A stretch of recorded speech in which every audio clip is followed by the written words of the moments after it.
OG alias Ojas ఒక అనాథ. ఇతన్ని జపాన్ కి చెందిన ఒక సామురాయ్ చేరదీసి పెంచుతాడు.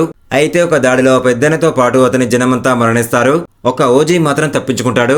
అక్కడ నుండి ఇండియాకి వచ్చేయాలని ఒక షిప్ ఎక్కుతాడు. అందులో ఇంకో పెద్దయిన సత్యదాదా అతనికి పరిచయం అవుతాడు. షిప్ లో జరిగిన దాడిలో తన బంగారాన్ని అతని మనుషులను కాపాడినందుకు గాను ఓజీని చేరదీస్తాడు సత్యదాదా. అయితే కొన్ని కారణాల వల్ల సత్యదాదా కుటుంబానికి దూరమవుతాడు ఓజీ. అదే టైంలో మారణాయుధాలు కలిగిన ఒక కంటైనర్ ను సత్యదాదా పోర్టులో దింపుతాడు. జిమ్మీ ఇతను మహాక్రూరుడు అయినటువంటి ఓమీ సోదరుడు. ఆ కంటైనర్ అనేది ఓమీకి జిమ్మీకి చాలా ముఖ్యం. కానీ ఆ కంటైనర్ వాళ్ళకి దక్కడానికి వీలు లేదు అని భావించి సత్యదాదా దాన్ని దాచేస్తాడు. దీంతో ఓమీ జిమ్మీ సత్యదాదా కుటుంబాన్ని వేధిస్తారు. ఈ క్రమంలో ఓజీ ముంబైకి తిరిగి వచ్చి సత్యదాదా అలాగే అతని కుటుంబాన్ని కాపాడా. ఓజీ కంటైనర్ ను దక్కించుకోవడానికి ఎన్ని దారుణాలు చేశాడు. అసలు ఓజీ సత్యదాదా కుటుంబానికి దూరం అయ్యేందుకు దారి తీసిన పరిస్థితులు ఏంటి, మధ్యలో కణ్మణి పాత్ర ఏంటి అనేది ఈ ప్రశ్నలకు సమాధానమే మిగిలిన సినిమా కథ. ట్రైలర్ చూస్తేనే ఓజీ కథ 90% అంచనా వేసే విధంగా ఉంటుంది. సో స్క్రీన్ ప్లే ఇంట్రెస్టింగ్ గా ఉంటుందేమో అనే ఆశతో ప్రేక్షకుడు థియేటర్ కి వస్తాడు. అయితే సినిమా మొదలైన మొదటి 15 నిమిషాలకే ఇందులో కొత్తగా ఏమీ ఉండదు అనే ఆలోచనలకు వస్తాడు ప్రేక్షకుడు. కానీ హీరోయిన్ ప్రియాంక అరుణ్ మోహల్ ట్రాక్ ఎప్పుడైతే వచ్చిందో అప్పటి నుండి సినిమా ఫ్లాట్ అయిపోతుంది. ఈ ట్రాక్ చాలా వరకు సీరియల్ ని తలపిస్తుంది అనడంలో సందేహం లేదు. కానీ ప్రీ ఇంటర్వెల్ బ్లాక్ ను దర్శకుడు బాగా డిజైన్ చేసుకున్నాడు.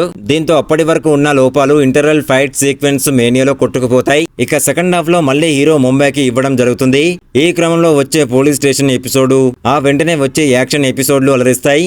ఆ తర్వాత మళ్ళీ సినిమా ఫ్లాట్ అయిపోతుంది. తర్వాత ఏ దశలోనూ కూడా కోలుకోదు. దర్శకుడు సుజిత్ సాహాలో చేసిన తప్పులే కాదు అంతకు మించిన తప్పులే ఇందులో కూడా చేశాడు. కాకపోతే పవన్ కళ్యాణ్ ఫ్యాన్స్ కి కావాల్సిన ఎలివేషన్ సీన్స్ ఇచ్చేసి మేనేజ్ చేసేద్దాం అనుకున్నాడు. అవి సింక్ అవ్వకపోవడంతో అతని ప్రయాస వ్యర్థమైపోయింది. ఇక్కడ ఇంకో కామెడీ ఏంటంటే ఇందులో సాహోని కూడా టచ్ చేస్తాడు సుజిత్. లోకేష్ కనకరాజ్ యూనివర్స్ లాగా ఇది సుజిత్ యూనివర్స్ అనుకోవాలేమో. తమన్ బ్యాక్గ్రౌండ్ స్కోరు బాగానే ఉంది. పాటలు ఎప్పుడు వస్తాయో ఎప్పుడు వెళ్లిపోతాయో తెలియకుండానే వెళ్లిపోతాయి. ప్రొడక్షన్ వాల్యూస్ ఓకే అనిపించేలా ఉంటాయి. మూవీ ప్లస్ పాయింట్స్ విషయానికి వస్తే first half pre interval block police station episode తమనందించిన బ్యాక్గ్రౌండ్ స్కోర్. మైనస్ పాయింట్స్ విషయానికి వస్తే ఎమోషనల్ కనెక్టివిటీ లేకపోవడం, అనవసరమైన ఎలివేషన్లు, సెకండ్ హాఫ్ డైరెక్షన్. మొత్తానికి ఓజీ కోసం క్రేజీగా ఎదురు చూసిన ఆడియన్స్ కు క్యాజీ సూజీ అంటూ బయటకు వస్తారు.